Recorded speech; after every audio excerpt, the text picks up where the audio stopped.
Hello दोस्तों, नमस्कार। मेरा नाम है राशिद अली और मेरे चैनल का नाम है CS study BC।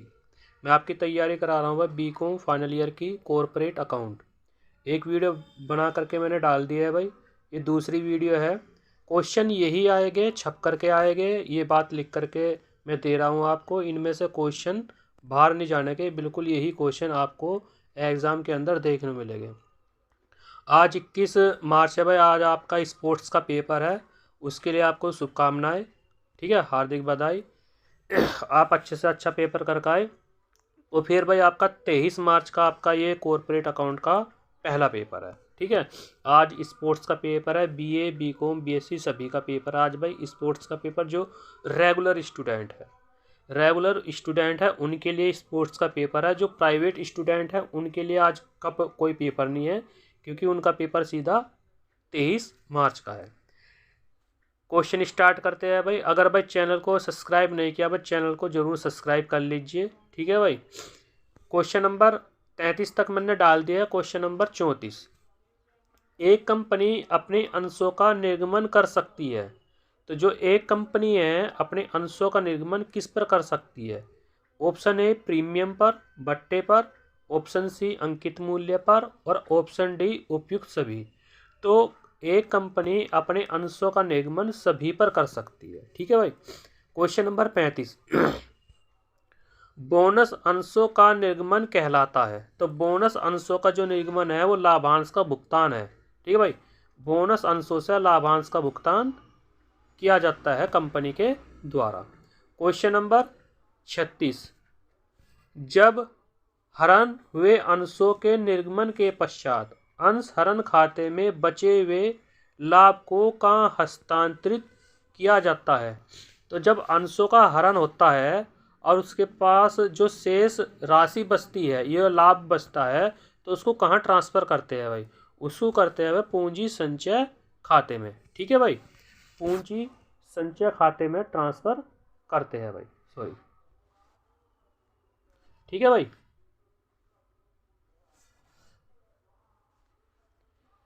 Question number 37, अंशहरण खाते का शेष आर्थिक चिट्ठे में कहाँ दिखाया जाता है? जो अंशहरण खाते का शेष है वो अंश पूंजी खाते में दिखाया जाता है। ठीक है भाई। क्वेश्चन नंबर 38, अंशों का हरण करने का अधिकार किसका होता है? जो अंशों का हरण होता है वो किसके अंडर में आता है? कौन उसको मतलब हरण करता है? तो जो कंपनी के संचालक होते हैं भाई। ठीक है भाई। जो कंपनी के संचालक होते हैं उनके द्वारा अंशों का हरण किया जाता है। जो भी कोई ग्राहक, ठीक है भाई, जो भी ओनर है वो कंपनी के अंशों की राशि नहीं दे पाता समय पे। ठीक है, और उनको मौका दिया जाता है कि भाई आप इतने समय बाद भी इसको पे कर सकते हो। अगर पे नहीं करते तो फिर कंपनी के जो संचालक होते हैं वे उनके अंशों को हरण कर लेते हैं। ठीक है। क्वेश्चन नंबर 39, जब अंशों का हरण किया जाता है तो अंश पूंजी खाता किससे डेबिट करते हैं भाई? ठीक है, तो वो करते हैं भाई अंशों की याचित राशि से। ठीक है। अब हमें ये देखना होता है कि कितने अंशों तक उसने मांग करी है और कितने अंशों का उसने मतलब हरण कर लिया कंपनी के संचालकों को। तो जितने अंशों का हरण किया है, जितने राशि तक का, उतने अंशों की राशि से याचित राशि से डेबिट कर दी जाती है वह अंश पूंजी खाता। ठीक है भाई। क्वेश्चन नंबर 40, बकाया याचनाएं आर्थिक चिट्ठे में कहाँ दिखाई जाती है? तो जो बकाया याचनाएं होती है, कॉलिन एरियर होती है, वो याचित पूंजी से घटाकर दिखाई जाती है। क्या करते हैं भाई? याचित पूंजी से घटाकर दिखाया जाता है। क्वेश्चन नंबर 41, हरण किए हुए अंशों को पुनः निर्गमन करने पर छूट की राशि अधिक नहीं होनी चाहिए। तो वो अधिक नहीं होनी चाहिए, तो अंश हरण खाते में अधिक नहीं होनी चाहिए भाई। ठीक है। क्वेश्चन नंबर 42, शोधन अधिमान अंशों का शोधन हो जाना चाहिए 20 वर्षों में। ठीक है भाई। ये क्वेश्चन आपको हर साल देखने को मिलेगा भाई ये, और इस बार भी देखने को मिलेगा 2023 के एग्जाम में। अधिमान अंशों का निर्गमन अधिकतम डैश डैश के लिए कर सकती है, तो 20 वर्षों तक कर सकती है। ठीक है भाई।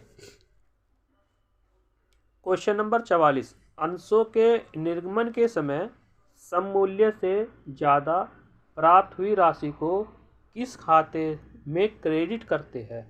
तो उस खाते को प्रतिभूति प्रीमियम खाते में क्रेडिट करते हैं। ठीक है भाई। क्वेश्चन नंबर 44, अंश या प्रतिभूति प्रीमियम खाता आर्थिक चिट्ठे के दायित्व पक्ष में निम्न शीर्षक के अंतर्गत दिखाया जाता है। तो क्वेश्चन नंबर 44 भी बहुत इंपॉर्टेंट है क्योंकि ये भी हर साल आता है। संचय एवं आधिक्य में।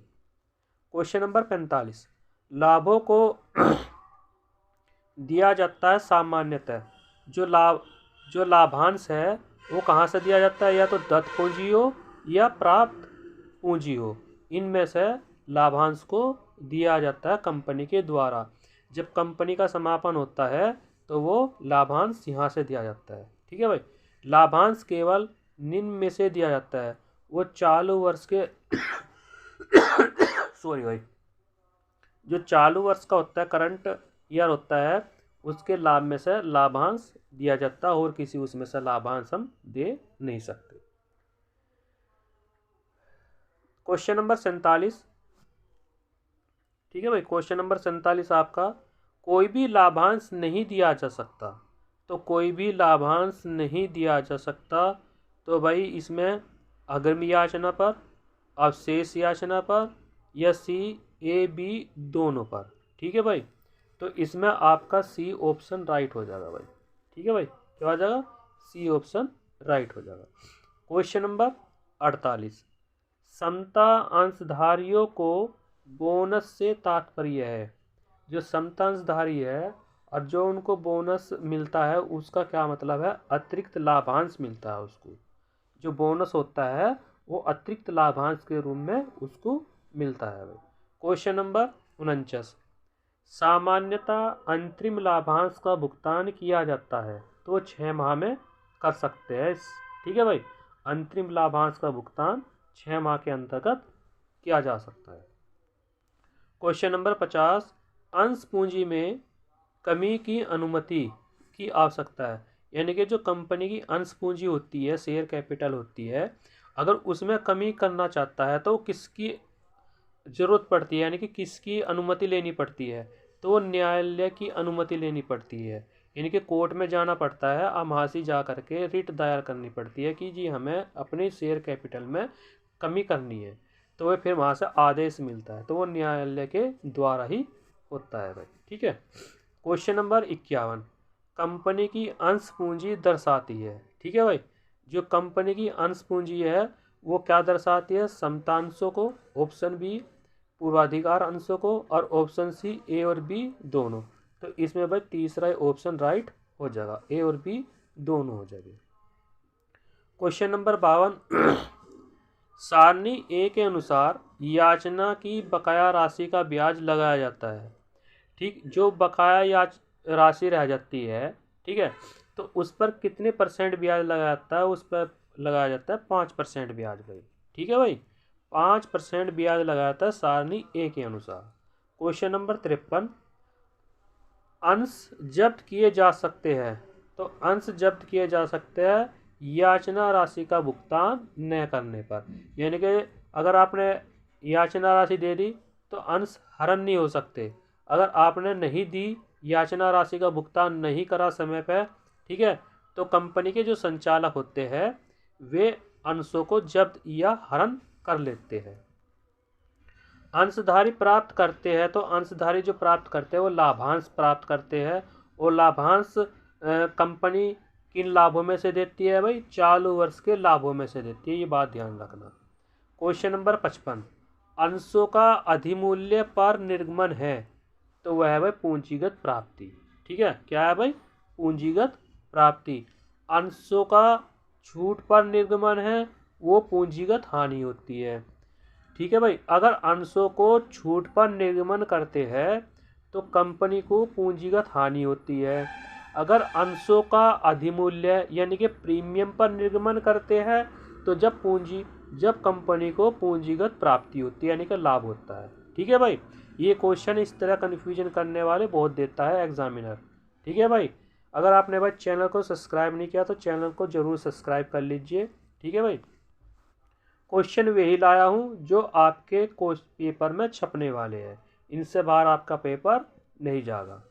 क्वेश्चन नंबर 57, अदत्त याचनाएं पूंजी में से घटाई जाती है। ठीक है भाई, अदत्त याचनाएं जो होती है वो कहाँ से घटाई जाती है भाई? पूंजी में से घटाई जाती है। क्वेश्चन नंबर 58, एक कंपनी अपने अंशों की प्रीमियम पर भारतीय कंपनी अधिनियम 1956 की निम्न धारा के अंतर्गत जारी करती है। तो कौन सी धारा है? वो धारा 78 है भाई। ठीक है भाई, ये ध्यान रखना, धारा 78 के अंतर्गत अंशों की प्रीमियम राशि पर जारी करती है। क्वेश्चन नंबर 59, दायित्वों की कुल राशि में सम्मिलित की जाती है। जो लेप्टीज है उनकी कुल राशि में कौन सी राशि सम्मिलित की जाती है? वो की जाती है चुकता पूंजी। ठीक है भाई, चुकता पूंजी को लेप्टीज की टोटल अमाउंट में ऐड की जाती है। क्वेश्चन नंबर 60, अंश पूंजी की वास्तविक राशि क्या होती है? वो होती है भाई चुकता पूंजी। देखो दोनों क्वेश्चन एक ही है, एक ही आंसर है इनके। ठीक है भाई, अंश पूंजी की जो वास्तविक राशि होती है वो चुकता पूंजी होती है। क्वेश्चन नंबर 61, अंश पूंजी का भाग जिसे केवल कंपनी के समापन पर ही मांगा जाता है तो उसको क्या कहते हैं? उसको कहते हैं संचित पूंजी। संचित पूंजी को ही कंपनी के समापन पर मांगी जाती है। ठीक है भाई। क्वेश्चन नंबर 62, वह अधिकतम राशि जिससे अधिक कंपनी को अपने अंशों के निर्गमन द्वारा कोष जुटाने की आज्ञा नहीं होती उसको बोलते हैं अतिरिक्त पूंजी। यानी कि अतिरिक्त पूंजी से कंपनी उससे अधिक राशि नहीं जुटा सकती। सपोज करो एक शेयर 100 रुपये का है, ठीक, और उसके हिसाब से जनता में निर्गमित कर रही है, तो कंपनी को उससे अधिक राशि जुटाने की मना है कंपनी अधिनियम के अनुसार। ठीक, तो उसको बोलते हैं अधिकृत पूंजी यानी कि ऑथोराइज कैपिटल। क्वेश्चन नंबर 63, सामान्यतः लाभांश दिया जाता है, वो दिया जाता है चुकता पूंजी पर। ठीक है भाई, किस पर दिया जाता है? चुकता पूंजी पर, या कह देते हैं चालू वर्ष की पूंजी पर। क्वेश्चन नंबर 64, अंशों के प्रीमियम की अधिकतम सीमा क्या है भाई? कोई सीमा नहीं है। अंशों के प्रीमियम की अधिकतम सीमा कोई सीमा नहीं है। क्वेश्चन नंबर 65, एक नई कंपनी अपने अंशों का निर्गमन नहीं कर सकती। ठीक भाई, जो कंपनी है, एक नई कंपनी खुली है और अपने अंशों का निर्गमन किस पर नहीं कर सकती? वो छूट पर नहीं कर सकती, यानी कि कटौती पर निर्गमन नहीं कर सकती। यानी कि कंपनी नई कंपनी है और उसने अंश जारी कर दिए, तो उसको कंपनी अधिनियम के अनुसार कटौती पर जारी करने का अधिकार नहीं है। ठीक है भाई।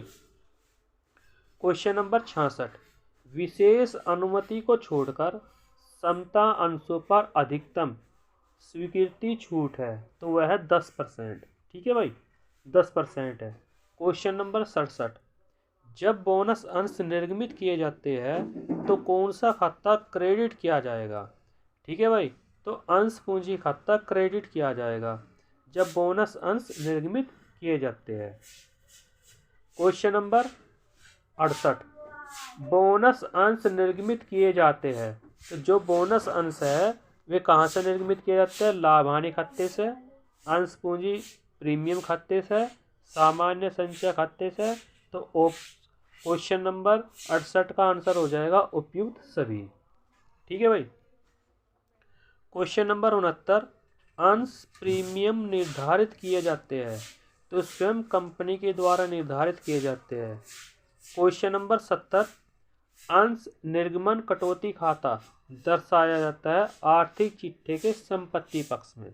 ठीक है भाई। क्वेश्चन नंबर 71, अंशों के अंकित मूल्य का आशय है वो है पार्षद सीमा नियम में उल्लिखित मूल्य से। ठीक, पार्षद सीमा नियम में अंशों के अंकित मूल्य को दर्शाया जाता है। ठीक है भाई, कि एक अंश इतने रुपए का है, बाजार का अंकित मूल्य। क्वेश्चन नंबर 72, अंशों को प्रीमियम पर निर्गमित करने पर प्रीमियम की राशि को उपयोग किया जाता है, तो किसके रूप में उपयोग किया जाएगा? बोनस अंश निर्गमन में। ठीक है भाई, बोनस अंश निर्गमन में प्रयोग किया जाएगा। क्वेश्चन नंबर 73, प्रीमियम पर निर्गमित अंशों पर प्रीमियम की राशि प्राप्त होगी। तो ऑप्शन ए आवंटन के साथ, ऑप्शन बी आवेदन के साथ, ऑप्शन सी मांग राशियों के साथ और ऑप्शन डी सभी। तो इसमें ऑप्शन डी सही हो जाएगा भाई। क्वेश्चन नंबर 74, पूंजी की राशि जो पूंजी वाक्य में उल्लिखित होती है वो किस रूप में जानी जाती है। तो अधिकृत पूंजी के रूप में जानी जाती है भाई। क्वेश्चन नंबर 75, एक निजी कंपनी के सदस्यों की अधिकतम संख्या कितनी होती है। वो होती है भाई 200।